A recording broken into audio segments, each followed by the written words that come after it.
The Greek and Roman myths have inspired everything from great art and literature to our notions of sexuality and gender roles. Hi, Ed Leon here for The Great Courses. Classical mythology, taught by award-winning Professor Elizabeth Vandiver, introduces you to the lead characters and most important stories of classical Greek and Roman mythology in a fresh, absorbing, and often surprising way. Myths give us a great deal of insight on what a specific culture thinks about the nature of the world in general and about key elements within the world. You'll cover important basics like what is a myth, which societies use myths, and some of the problems inherent in studying classical mythology. And you'll explore fascinating topics like how mythological depictions of women represent Greek males' anxiety about female power, the extensive influence of Ovid's Metamorphoses on the works of William Shakespeare, and how that affected English literature, and the differences between the classical notion of gods and our concepts of what God should be. From Athena to Zeus, to the most famous of all classical myths, the Trojan War. Find out where mythology came from and how it affects our life and culture today. Classical Mythology with Professor Elizabeth Vandiver. Order it now from The Great Courses.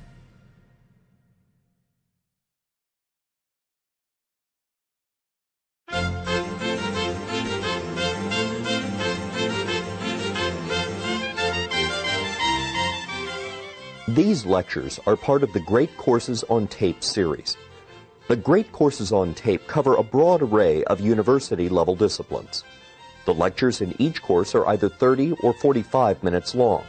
By listening for less than an hour a day, you can finish even the longest course in just weeks. Browse our catalog or website and imagine how much you could learn if you spent just 30 minutes a day for the next year in the best college classrooms in the world. The lecturers are university professors carefully selected by the teaching company and its customers for intellectual distinction and teaching excellence. The lectures on these tapes are titled Classical Mythology, Part 1. The lecturer is Professor Elizabeth Vandiver. Dr. Vandiver teaches classics at the University of Maryland at College Park. After receiving her MA and PhD from the University of Texas at Austin, she held visiting professorships at Northwestern University, the University of Georgia, the Intercollegiate Center for Classical Studies in Rome, Loyola University of New Orleans, and Utah State. Professor Vandiver has published Heroes in Herodotus, The Interaction of Myth and History, and is currently working on a second book examining the influence of the classical tradition on the British poets of the First World War. In 1998, Dr. Vandiver received the American Philological Association's Excellence in Teaching Award, the most prestigious teaching award available to American classical scholars. Her other awards include the Northwestern University Department of Classics Excellence in Teaching Award for 1998 and the University of Georgia's Outstanding Honors Professor Award in 1993 and 1994. Each of Dr. Vandiver's lectures is outlined in the course guide that comes with these tapes. The course guide also includes a glossary, timeline, biographical notes, and bibliography. You may find it useful to review the outlines before and after listening to the lectures.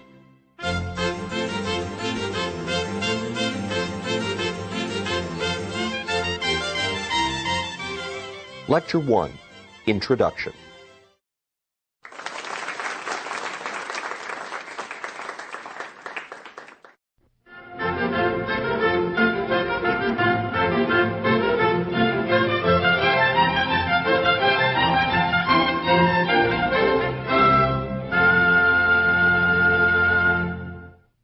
Hello, and welcome to this course on classical mythology. My name is Elizabeth Vandiver. I teach classics, that's Latin and Greek language, culture, history, and literature at the University of Maryland. And in these 24 lectures, I'm going to be talking to you about the mythology of classical society. In this introductory lecture, there are three main things I want to accomplish. I want to start by defining some terms, classical mythology and, most importantly and most difficultly, myth itself. Then I want to look at some of the problems and difficulties inherent in studying classical mythology. And finally, briefly, at the end of the lecture, I want to describe the approach I'm going to take to the course, what I'm going to do with these lectures as we look at classical mythology. So to start with definitions, what do we mean by classical mythology? The term classical in this context refers to the cultures of ancient Greece and Rome. Now, those are two separate cultures, separated from one another not only by location in Italy and Greece, and by language. The Romans spoke Latin, the Greeks spoke Greek, understandably enough, but also separated from one another by time in regards to their high points. Greek culture reached its high point in Athens in the 5th century BC. Roman culture hit its zenith in the 1st centuries BC and AD. So there's a gap of several hundred years between the high points of these two civilizations, and yet we talk about their mythology as a single unit, classical mythology. We can do that because while there are two separate cultures, there's a strong relationship between the two in their literature, their art, and particularly in their mythology. Roman culture borrowed, or perhaps adapted would be a better term, a great deal of its mythology wholesale from Greek culture. Therefore, the myths that developed in ancient Greece were taken over by the ancient Romans, and this makes it possible to discuss not just Greek mythology or Roman mythology, but classical mythology as a unified whole. In this course, I'll probably find myself using the terms Greek myth and classical myth more or less interchangeably, simply because the myths did originate in Greece and were later adapted by the Romans. And in a lecture near the end of the course, we'll look specifically at what the Romans did with Greek myth when they adapted it. So much for classical. What about mythology? Well, the term mythology is actually rather ambiguous. Strictly speaking, it ought to mean the study of myth.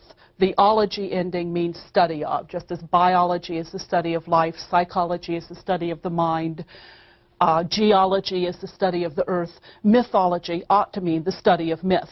And in fact, some scholars do use it that way. Properly speaking, that's what it ought to mean. And yet, in common usage, mythology tends to mean the whole body of myths told by a particular culture. If someone says to you, I've been reading a lot of Norse mythology recently, you don't assume theoretical statements about the myths of Norse culture, or that they've been reading examinations of those myths. You tend to assume that they mean they have been reading an anthology of Norse myths. So mythology has these two separate meanings, the study of myth and simply the whole body of myth developed within any particular culture. I'll use the term in both ways in these lectures. We are doing mythology in the first sense. We're studying myth, but I'll also frequently refer to classical mythology or Greek mythology, meaning the body of myths developed in those cultures. Okay, now for the difficult one. If mythology is either the study of myth or the whole body of myth developed by a culture, well then, what is myth? That is a question that has no easy or obvious answer. The attempt to define myth is very, very difficult. Myth is a notoriously hard concept to define, as we'll see in detail in the next two lectures, where we look at several theories about myth. For this lecture, I want to give you a basic working definition to start with, a definition that I've worked out over years of teaching classical mythology to college students. I define myth as a working definition to start with. I define myth as traditional stories a society tells itself that encode or represent the worldview, beliefs, principles, and often the fears of that society. Now, every single term in that definition could be argued with. There are scholars who would disagree with every one of them. But just as a working definition to start with, it's, I think, useful. Myths, in my definition, are traditional stories or traditional tales. Right away, that needs a little fine-tuning. Many scholars subdivide traditional tales in any society into three subcategories: myth, legend, and folktale. In that division, myth proper, as it's sometimes called, would refer only to stories that have to do directly with the gods. So a story about Zeus's rise to power would be a myth in this threefold division. A story about Oedipus, Odysseus, Achilles would not be, because they're humans, not gods. In this three fold division. Legend would refer to traditional stories rooted in historical fact, describing adventures of people who once actually lived, but whose adventures have been greatly exaggerated through the passage of time. Robin Hood would be an example of a legend. Taking a more recent example closer to home, George Washington is starting to accrue all sorts of legendary stories around him. There's no doubt that there was an actual George Washington, and yet many of the stories we tell about him, such as chopping down the cherry tree, throwing a silver dollar across the river, those sorts of exploits have more to do with the symbolic function that we want George Washington to fulfill in our society than with anything that the historical man George Washington actually did. Given enough centuries, he could become purely legendary. The third division, folktale, would refer to stories that are primarily entertaining and that often involve animals, very frequently talking animals, or clever human beings but not exceptional human beings, common people who are particularly clever in one way or another. Folktale is often referred to also as fairy tale, though that's rather a misleading term since these stories don't normally have anything to do with fairies whatsoever. But an example of folktale would be Little Red Riding Hood, Goldilocks and the Three Bears, that kind of thing. Now, these three categories of traditional tales, these subdivisions into myth, legend, and folktale, are useful. They can sometimes be very helpful in determining exactly what kind of a story we're dealing with, but at least in classical mythology, these categories overlap to such an extent that the distinctions seem rather artificial. We have stories in classical mythology that combine elements of all three, myth, legend, and folktale. Some of the most famous works of classical literature, for instance, the Iliad and the Odyssey, are impossible to categorize in this system as either myth or legend because they partake of elements of both.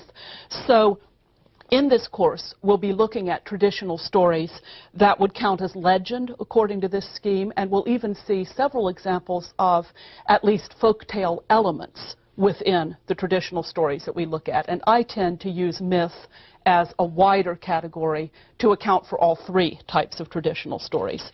Well, if myths are traditional tales or stories that a society tells itself about itself, then the next question must be, which societies use myth and why do they use it? All societies have myths. They seem to be a given of human culture. I don't think there's ever been a society that did not have some sort of traditional stories, traditional tales.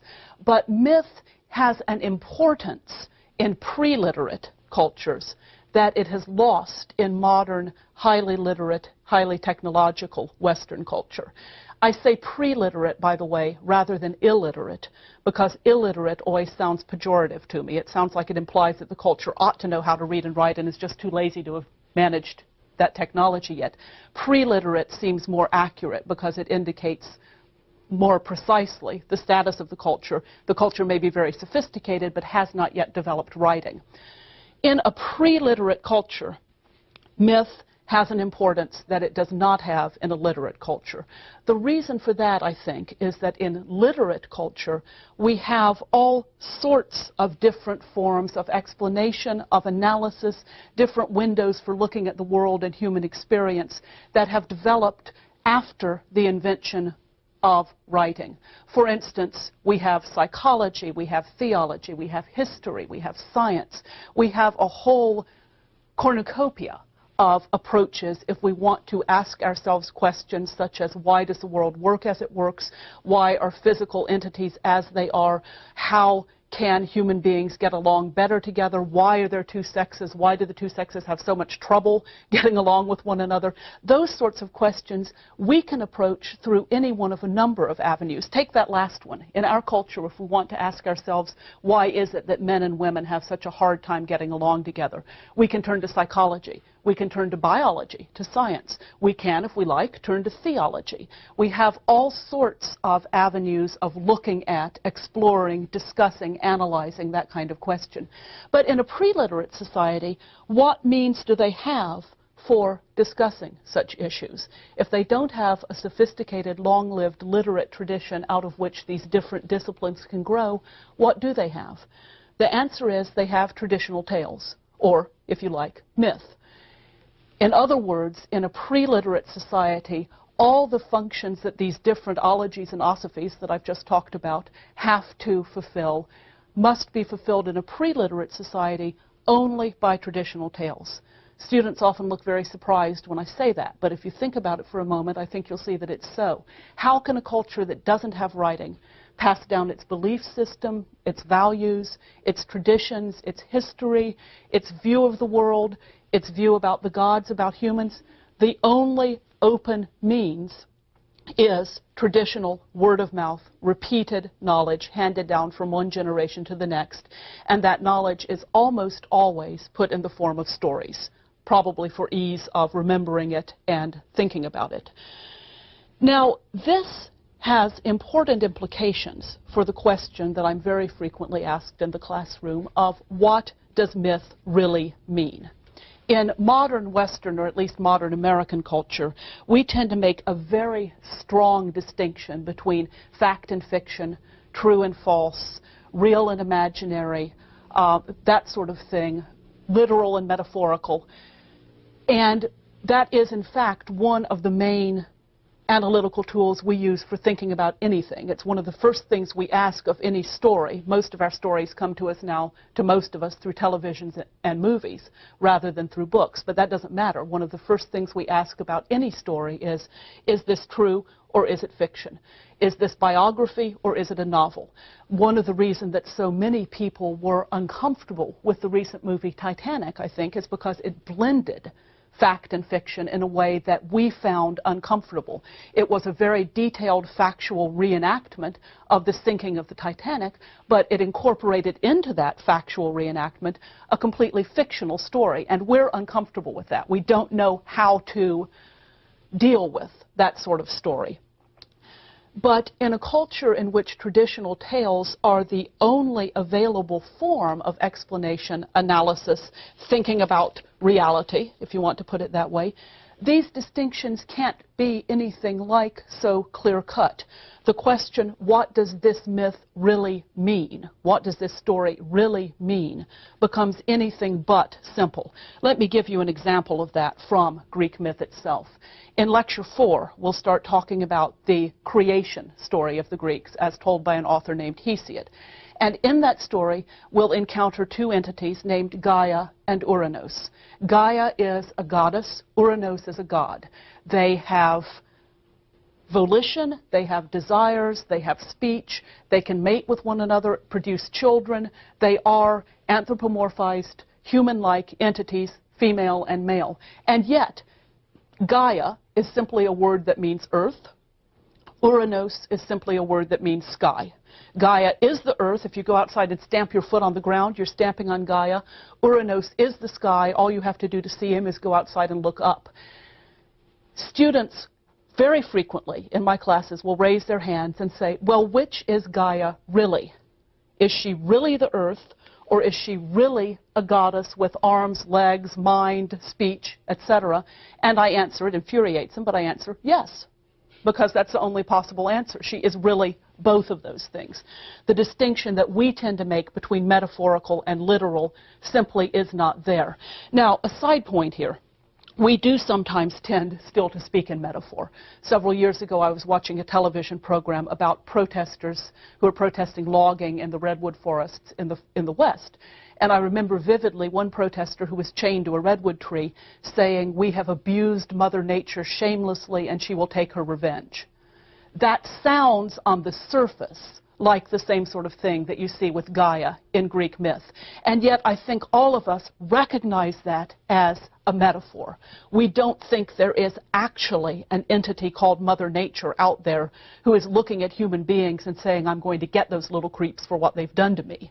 We recognize this as a metaphorical way of saying we have damaged our own environment and we will suffer for it. Now, the metaphor still has much more emotive value than the purely literal statement, but we recognize it as a metaphor. It would be a mistake, I think, to assume that Hesiod and his audience, when Hesiod talks about Gaia and Uranos, felt it as a metaphor in the same way. I'm quite sure they did not. Gaia was a goddess at the same time that she was the earth. Now, Greek mythology, like other mythologies, developed in a pre-literate culture. And this means that when we set out to study Greek mythology or classical mythology, we are setting ourselves a very paradoxical task. It developed in a pre-literate culture, but how do we know about it? What do we study when we study Greek myth? We study it through literature. We have to. That's our only access to it, or our main access to it, is through literature. Modern scholars of myth very frequently turn to modern pre-literate societies to try to figure out what myth is and how it works. The anthropological approach to myth is one of the most fruitful ones in the modern field of theoretical myth study. In the anthropological approach, scholars go into living cultures, talk to living representatives of those cultures, write down what different representatives tell them about their myths, get a sense of how myth works in its native habitat, so to speak. They can study myth as a living element of a living culture. When we talk about classical myth, when we want to look at the myth of the ancient Greeks and Romans, in effect, we're trying to do anthropology backwards in time. We're trying to do anthropological observation on a culture that has no living representatives. This is a very frustrating and very difficult task. Obviously, I think it's worth undertaking, but there are some difficulties and problems inherent in it that we need to bear in mind throughout this course. What are our sources for doing this backwards in time anthropology? Most obviously, literature. The literary works that have survived from ancient Greece and Rome that recount or refer to the myths of those cultures. And to supplement literature, archaeology comes into the picture. We can look at archaeological artifacts, remnants of buildings, artwork, that sort of thing. But both of these, literature and archaeology, present formidable problems for trying to reconstruct what Greek and Roman myth was in its living environment. First of all, let's think about literature. Even in as well-documented and well-studied a society as classical Greece, the written versions of myths involve several problems for a scholar of myth. First of all, most obviously, written myths are frozen. By that I mean that once a version of a myth is written down, it's fixed. There it is. And we, literate people, have a strong tendency to assume that that means that version is somehow the myth, the real myth, the only way the myth was ever told. But that's not how traditional tales work in any oral setting. If I asked every one of you watching this lecture to tell me the story of Little Red Riding Hood, I would get as many slightly different versions as there are people watching this lecture. That's how a living oral tradition works. Once a story is written down, when our only access to it is through writing, we tend to assume that's the real story. I can give a very clear example of what I mean by this. Everyone knows the story of Oedipus the king, how he killed his father, married his mother without knowing who they were. When he discovered, when he discovered the terrible thing that he had done, after his mother hanged herself, Oedipus blinded himself, went into exile, never returned home to Thebes again, right? Well, right according to Sophocles, who wrote the play Oedipus the King.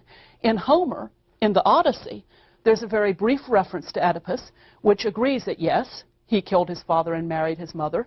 Yes, his mother killed herself after the truth came out, but Oedipus, says Homer, continued to rule at Thebes for many years thereafter. Which is the real version of the Oedipus myth? They both are. Sophocles' version dominates our understanding of the myth because it is such a marvelous play and because it's so famous. And this is the kind of thing we have to guard against. Often we have only one version of a myth. We have to remember that there probably were others.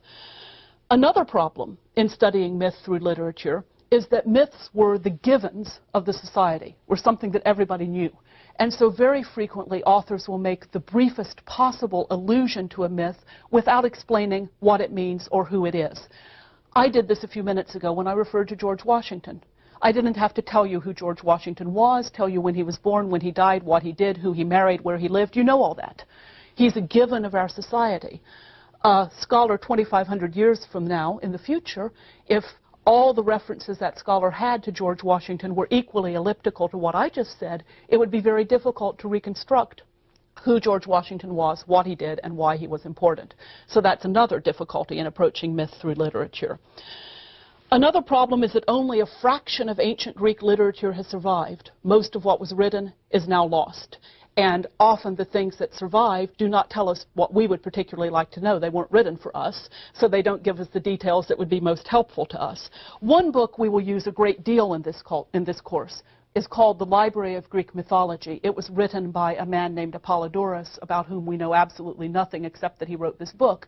He lived in the 1st or 2nd century AD, probably, and he compiled brief summaries of all the myths he knew at a time when some of those myths were starting to fragment or be forgotten. So that's very useful for us. We'll use Apollodorus as a source book, but even there we have to remember that he's giving usually only one or at most two versions of myths, and that there may have been myths he chose not to recount or didn't know, and there may have been other versions of the ones he did recount. So much for literature. What about archaeology? The archaeological record and literature can often shed light on one another, but archaeology is, if anything, even more difficult to use as a reconstruction of myth than literature is.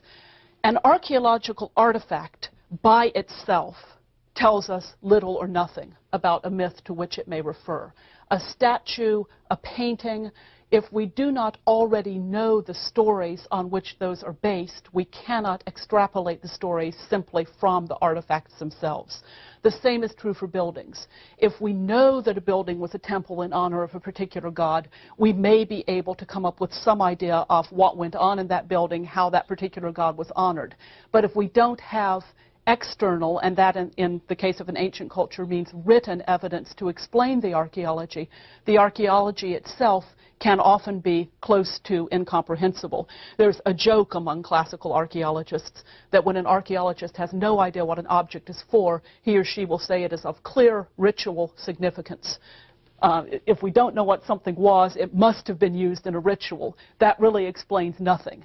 And that's a problem that we come up against in archaeology over and over again, not knowing what things were for, not knowing the stories behind images.